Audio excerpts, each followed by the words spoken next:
Hello students, I am Dr. Rajaram Dhok from Savitribai Phule Pune University affiliated Agricultural Development Trust Shardabai Pawar Mahila College Sharda Nagar Baramati. Let's start.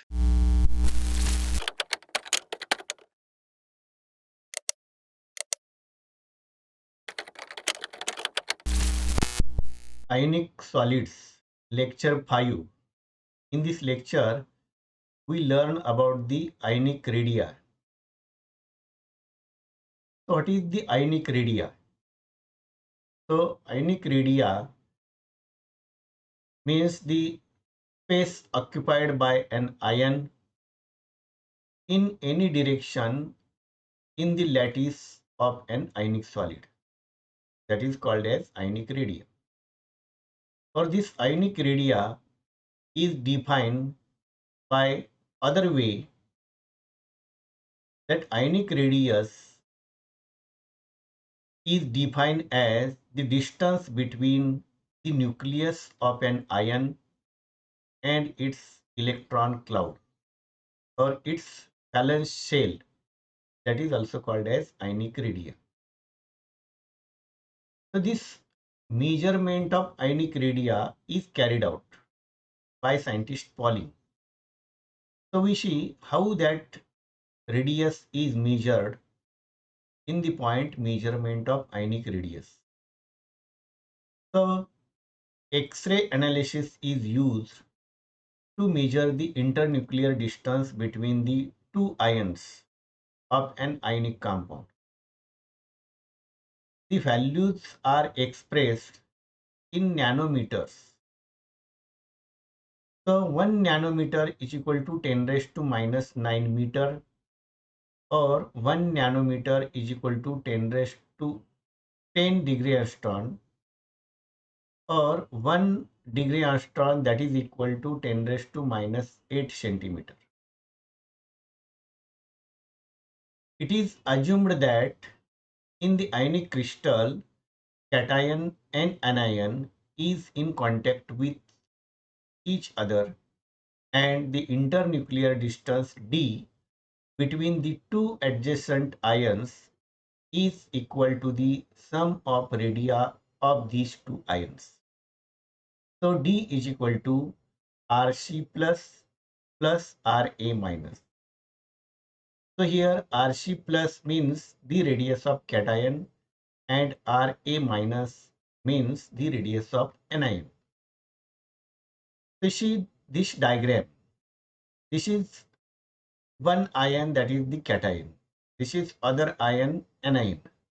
So from the center of this cation to the outermost shell, this distance, that is the radius of cation, that is Rc plus. Again, this is center of anion, and from the center of anion to the outermost shell, this distance is radius of anion, that is Ra minus. So this Rc plus and Ra minus, that is the internuclear distance d. So we shall write d is equal to Rc plus Ra minus, that is the internuclear distance. So we can calculate the internuclear distance of cation and anion by using the equation d is equal to Rc plus Ra minus.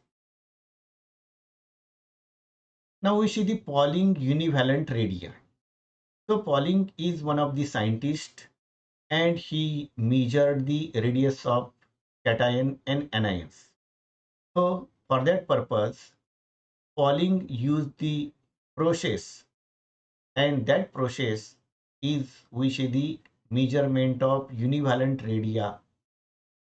So Pauling determined the ionic radii of univalent ions, and he used the ions like alkali metals and halogens. So Pauling selected the ionic compounds like NaF, KCl, RBBr, and CSI. So he selected these compounds because each compound contains cation and anions, and these are isoelectronic with each other. So in NaF, Na plus and F minus ions both have 10 electrons, and its electronic configuration is 1s2, 2s2 and 2p6. So this configuration is equal to the inert gas configuration.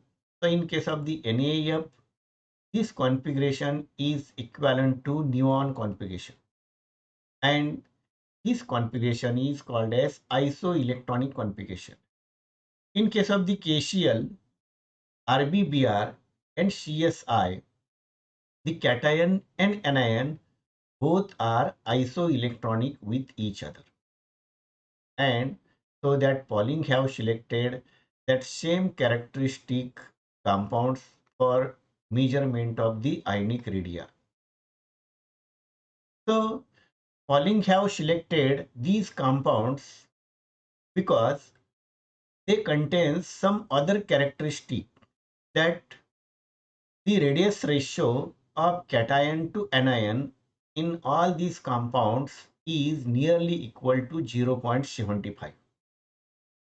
Then the bond between that cation and anion in that all the compound is ionic character. Then in that all the four compounds, the anion and cations are isoelectronic. Then all the compounds have NaCl type of structure except the CSI compound. In the CSI, CSCl type of structure is present. Otherwise, in all other, NaCl type of structure is present.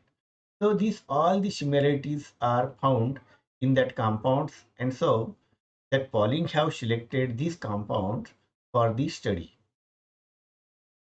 So Pauling made two assumptions when determining the radius of cation and anion, and Pauling found that the measured internuclear distance, that Rc plus Ra, is inversely proportional to the effective nuclear charge.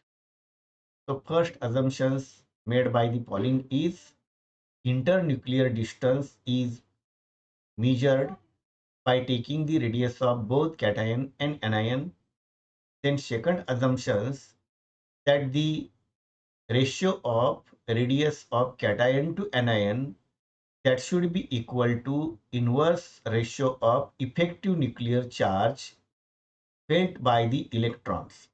And so he given the equation Rc by Ra is equal to Z effective of Ra divided by Z effective of Rc. So in this case, the effective nuclear charge is obtained by subtracting a screening constant from the actual nuclear charge of that compound. So this Z effective is calculated by the formula Z effective is equal to actual nuclear charge minus screening constant. So Z effective is shown by the symbol Z, actual nuclear charge is shown by the symbol Z, and screening constant is shown by the symbol sigma. So Z effective is equal to Z minus sigma. So this screening constant value for neon configuration is calculated from this latter rule, and this value is 4.15. So we calculate the effective nuclear charge for sodium fluoride compound. So effective nuclear charge for the sodium fluoride compound, for that purpose, we see the Na plus effective nuclear charge, that is 11 minus 4.15 is equal to 6.85. And for fluorine minus ions, 9 minus 4.15, that is equal to 4.85. So according to the Pauli's exclusion principle, here Rna plus divided by Rf minus is equal to 4.85 divided by 6.85 is equal to 0.70. So we give that notation for this equation as the equation 1 because we use that equation in the next calculation. The measured internuclear distance in NAF is 2.31 degrees. So we add this value and we can calculate RNA plus RF minus, that is 2.31. So we can solve this and we can add the values in equation 1, that RNA plus is equal to 0.71 into F minus. So in equation 1 we add this value. So when we write RNA plus in the one side, then at the right side RF minus is passed in the right side. So we write here 0.71 into RF minus. Now by adding the values of RNA plus in equation 2, we get, so we add this RNA value here and we write here 0.71 into RF minus plus RF minus is equal to 2.30. Then by rearranging, we get here RF minus into 0.71 plus 1 is equal to 2.30. So here we can make the sum 0.71 plus 1, that is 1.71 RF is equal to 2.30. Again, we can calculate by separating this RF at one side and 1.71 we divide here. We can shift towards the right side and that is divided. So RF minus is equal to 2.31 divided by 1.71, that is equal to 1.35 degrees. So here we get the value of RNA is equal to 2.31 minus 1.35 is equal to 0.96. So we get the value of Na plus and F minus both. So we get values RNA is equal to 0.96 degree Armstrong and RF minus is equal to 1.35 degree Armstrong. So with the help of this Pauli's principle, we can calculate the radius of cation and radius of anion. Now you see this table. In this table, ionic radius of different elements or ions is given. So lithium plus ion has radius 0.60, Na plus has radius 0.96, Cs plus has radius 1.69, F minus has radius 1.35, Cl minus has 1.85, I minus has 2.16, Cu plus has 0.96, Ag plus has 1.26, Au plus has 1.37. So by using the Pauli's principle, we can calculate the values of these cations and anions. So you solve these values, you calculate these values at your home by taking the different combinations of cation and anions.